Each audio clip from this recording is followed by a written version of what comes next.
ที่พักนะคะในลอนดอนอันเนี้ยที่ซินอยู่มันชื่ออะไรแล้วก็มันมีอะไรบ้างนะคะไป let's go ไม่น่าหาทำเลย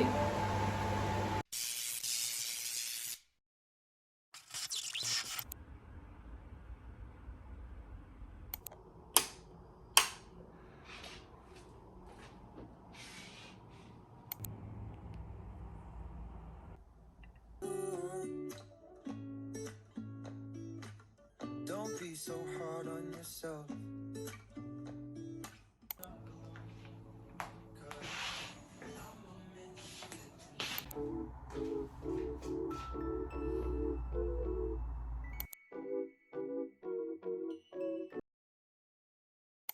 Hello ค่ะ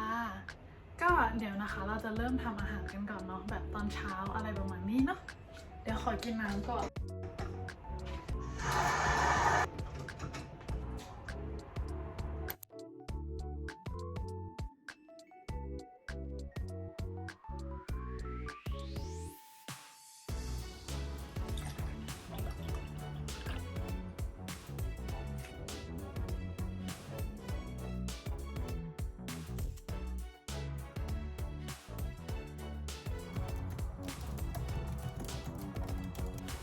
UCL ส่งมานะคะผ่านทุกตัวแล้วก็ตอนนี้ต้องทำแบบ dissertation เพราะว่าเราเรียนมาจนถึงแบบเทอม3แล้วใช่ปะก็คือเราต้องทำโปรเจกต์จบนั่นแหละแต่ที่เนี่ยของ UCL เนี่ยคือมันแปลกตรงที่ว่า UCL อะเขาจะแบบไม่มี supervisor ให้เราบอกซินทีว่าเราจะจบใช่ไหมตอนนี้เราก็ต้องมาหาข้อมูลต่างๆว่าเราจะทำแบบท็อปิกอะไรนะคะเดี๋ยวนะคะซินจะพาทุกคนไปเดินรอบๆแบบที่ซินอยู่เพราะหลายๆคนถามซินมาเยอะมากว่าแบบเวลาเห็นรูปใช่ไหมว่าเราอยู่ที่ไหนอะไรเงี้ยทุกคนก็จะแบบ DM มาแบบพี่ซินคะอันนี้แบบหออะไรอะไรเงี้ยเราก็เลยคิดว่าเดี๋ยววันนี้คือเราจะมาพาเดินรอบๆเลยว่าแบบที่เนี่ยมันเป็นยังไงแล้วก็ทำไมเราถึงเลือกที่นี่เนาะ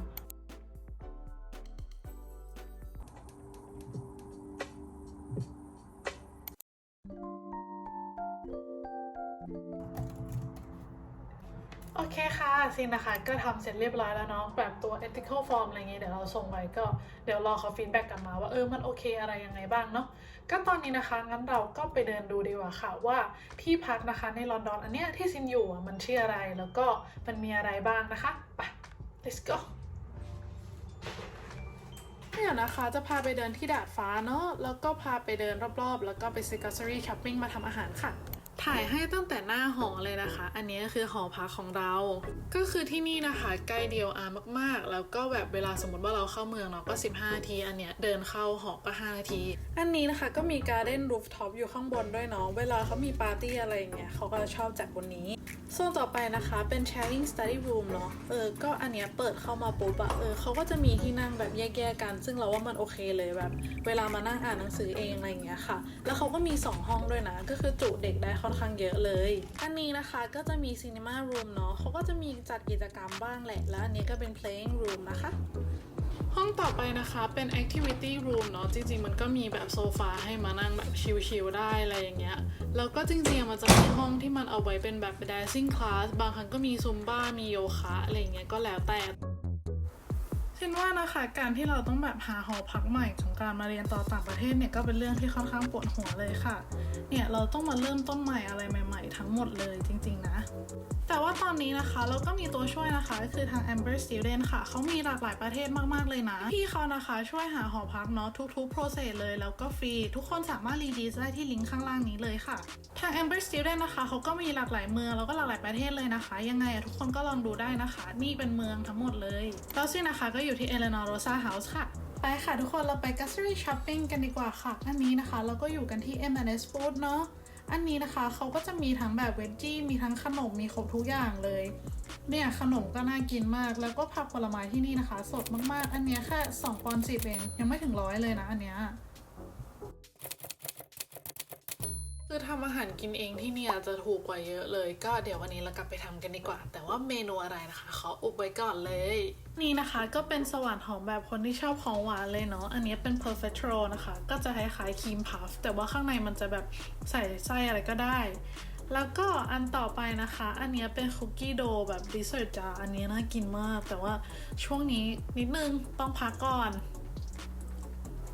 แล้วก็อันนี้นะคะอัน Profiterol เนี่ยมันก็มีเป็นอันเล็กๆด้วยเนาะเผื่อแบบกินคนเดียวอะไรอย่างเงี้ยอันเนี้ยทุกคนบอกว่ามันอร่อยมากแต่เราไม่เคยได้กินเลยเพราะว่ามันใหญ่มากอะไม่รู้จะกินกับใครมาเรามาโซนที่เรารักกันดีกว่าค่ะก็คือพวกแบบขนมเนาะอันเนี้ยคืออันที่เราชอบมาก Dark Chocolate Jaffa Cake อะเนี่ยน่ากินทั้งเชลฟ์เลยแต่ว่าที่ได้ลองแล้วนะคะจะเป็น Pistachio Almond Cookie ค่ะอร่อยมาก M&S นะคะก็จะแบบไม่ขายของคนอื่นเนาะจะต้องทำของตัวเองอย่างเดียวเนี่ยดูทุกอย่างเป็นชื่อ M&S หมดเลย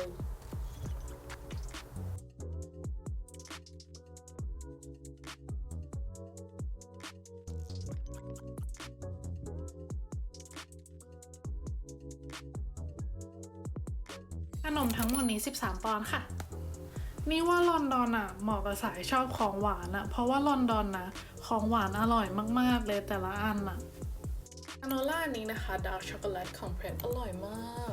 ไปค่ะเรากลับไปทำอาหารกันข้ามเวสต์ฟิลด์นะคะก็จะมีซามารีเนาะแล้วก็มีลุงฟุงที่เป็นแบบซูเปอร์มาร์เก็ตจีไปกับหอการหิวข้าวค่ะอันนี้เราก็มาพิกกิ้งอัพพัซเซิลได้นะคะมีคนรับให้24ชั่วโมง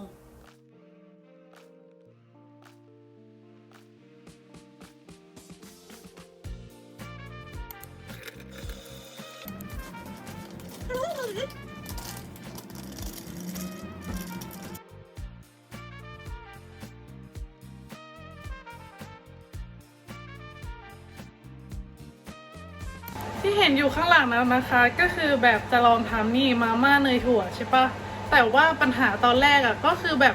น้ำมันไม่ข้นแต่ว่าตอนนี้มันเริ่มข้นแล้วงั้นเดี๋ยวเรามารอดูกันนะคะว่าแบบเฮ้ยสุดท้ายอะมันออกมากินได้หรือเปล่านะไม่น่าหาทำเลยเราอะถ้าหน้าตาไม่สวยเราก็เน้นข้างบนไว้ก่อนใช่ไหมนี่ทำเสร็จแล้วมาม่าเนยถั่วนะคะเดี๋ยวยังไงใส่อินเสิร์ตให้ดูเพราะว่าจริงๆแล้วตอนแรกที่ทำใช่ปะคือมันไม่คลุกคลิกเลยแล้วก็คือแบบมันกลายเป็นน้ำใสๆอะดังนั้นมันก็จะแบบกินไม่ได้ใช่ไหมเราอยากมาลองว่าแบบเฮ้ยกินแล้วมันรู้สึกยังไงบ้างอร่อยไหมอะไรประมาณนี้เพราะเราเห็นเขารีวิวใน TikTok แล้วทุกคนก็บอกมันอร่อยดังนั้นอะเราก็ต้องลองดูใช่ไหมงั้นเรามาลองกันดีกว่าค่ะโอ้ my godยังมาค่ะเรามาลองกันดีกว่าเราก็ไม่รู้ว่าเราไม่เคยกินเลยปกติอะเนยถั่วเราก็ไม่เคยกินมานี่เรามาลองกันมันหอมเนยถั่วเหมือนกันนะ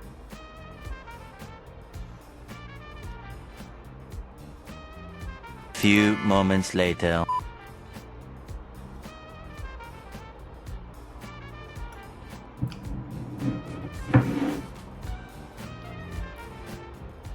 ก็คือเรารู้สึกว่า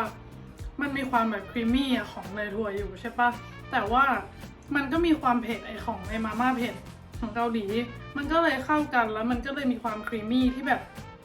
หวานโอเคหลังจากคำว่าหวานเนี่ยก็คือพูดไม่รู้เรื่องแล้วเพราะว่างงก็จะบอกว่าจริงๆมันก็เหมือนมาม่าคาโบนาร่าอะไรเงี้ยแต่มันจะมีความแบบเผ็ดที่ปลายลิ้นนิดนึงแต่มันก็ยังมีความหวานของความแบบเนยถั่วอะไรอย่างเงี้ยคือมันก็มีกลิ่นเนยถั่วแบบค่อนข้างชัดซึ่งเราว่าทุกคนก็ไปลองหาทำดูได้แล้วว่ามันก็อร่อยดีนะมันก็แบบเปิดประสบการณ์อาหารดีมากินกันต่อ EP หน้านะคะทุกคนมันยาวเกินไปเดี๋ยวทุกคนง่วงหลังจากนี้นะคะก็จะเป็นรูทีนเนาะที่เราต้องทำนะก็คือแบบล้างจานหรือว่าแบบดูดฝุ่นอะไรอย่างงี้ใช่ไหมแล้วก็สุดท้ายให้เขาดูดให้เสร็จก่อนและสุดท้ายก็คือการไปซักผ้าซึ่งเราจะแนะนำว่าทุกคนไปซักผ้าตอนกลางคืนเพราะว่าคนจะน้อยแล้วเราจะไม่ต้องไปปวดหัวแบบเครื่องนี้ไม่ว่างเครื่องซักไม่ว่างเครื่องอบไม่ว่างอะไรอย่างนี้นะขอบคุณนะคะทุกคนที่ดูจบมาถึงตอนนี้ชอบไม่ชอบอะไรยังไงให้ปรับอะไรบอกได้ตลอดเลยบายบายเจอกัน EP หน้า